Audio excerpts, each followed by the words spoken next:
News చూస్తున్నాము. ముఖ్యమంత్రి జగన్ పై దాడి కేసులో పోలీసుల అదుపులో మరో యువకుడున్నాడు. దుర్గారావు అని ఆ వ్యక్తి పేరు తెలుస్తోంది. ఇప్పటికే పోలీసుల అదుపులో ఉన్నాడు. వడ్డెర కాలనీకి చెందిన సతీష్, మరో 5 యువకుల్ని కూడా పోలీసులు విచారిస్తున్నట్లుగా తెలుస్తోంది. దుర్గారావు, సతీష్ వీరిద్దరూ కలిసి దాడి చేశారని పోలీసులు అనుమానం వ్యక్తం చేస్తున్నారు.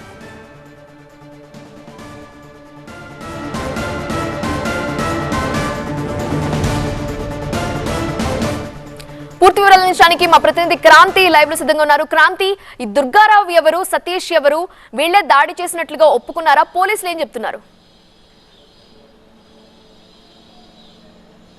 సీఎం జగన్ పై దాడికి సంబంధించి ఇప్పటికే వడ్డెర కాలనీకి చెందిన పలువురిని పోలీసులు ఎంక్వైరీ చేయడం జరిగింది. అందులో కీలకంగా మనం చూసుకుంటే కనుక దుర్గారావుతో పాటు సతీష్ అనే 2 యువకుల్ని అదుపులోకి తీసుకున్నట్టుగా కూడా తెలుస్తుంది. ఇక ఇప్పటికే సతీష్ పైన కేసు నమోదు చేయగా దుర్గారావు అనే వ్యక్తిని రాత్రి అదుపులోకి తీసుకున్నట్టుగా మనకు తెలుస్తుంది. వీళ్ళిద్దరూ కూడా చిన్న చిన్న పనులు చేసుకునే వాళ్ళు. ఇక దుర్గారావు అనే అతనికి పొలిటికల్ బ్యాక్గ్రౌండ్ కూడా ఉంది. సో వాళ్ళు ఏ పొలిటికల్ బ్యాక్గ్రౌండ్కి చెందిన వాళ్ళు. ఈ దాడికి సంబంధించి వీరికి ఉన్నటువంటి దానికి సంబంధించి పూర్తి స్థాయిలో దర్యాప్తు చేస్తున్నారు. ఇక సతీష్ అనే వ్యక్తి ఇప్పటికే పోలీసు విచారణలో స్వయంగా అతనే రాయితో దాడి చేసినట్టుగా కూడా ఒప్పుకున్నట్టు పోలీసులు చెప్తున్న నేపథ్యంలో తల్లిదండ్రులు కూడా అదే విషయాన్ని కన్వే చేశారు. సో తల్లిదండ్రులకు సంబంధించి కూడా ఇప్పటికే కేసు నమోదు చేశారు. మా అబ్బాయిని పిల్లల జైలుకి పంపిస్తానని చెప్పారు, కానీ ఎలాంటి ఎవిడెన్స్ చూపించలేదని తల్లిదండ్రులు చెప్తున్నప్పటికీ కూడా పోలీసుల నుంచి ఇప్పటి వరకు అయితే ఎలాంటి అధికారిక ప్రకటన రాకపోయినప్పటికీ కూడా ఈ వడ్డెర కాలనీకి చెందినటువంటి మొత్తం 2 పైన ముఖ్యంగా వీళ్ళిద్దరే దాడి చేసినట్టు కూడా అనుమానిస్తున్నారు. ఇక దుర్గారావు అనే అతను పొలిటికల్ యాక్టివ్గా ఉన్నారు. పొలిటికల్గా యాక్టివ్గా ఉన్న నేపథ్యంలో దాడి జరిగిన రోజు సాయంత్రం మొత్తం వీళ్ళందరూ కలిసి ఒక ప్రదేశానికి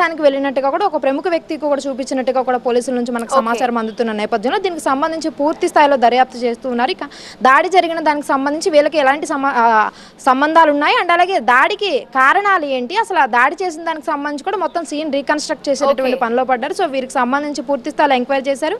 సాయంత్రం లోపు ప్రెస్ మీట్ పెట్టి మీడియా ముందు ప్రవేశపెట్టేటటువంటి అవకాశం అయితే మనకు కనిపిస్తుంది. ఓకే క్రాంతి, పలువురు అనుమానితుల్ని అదుపులోకి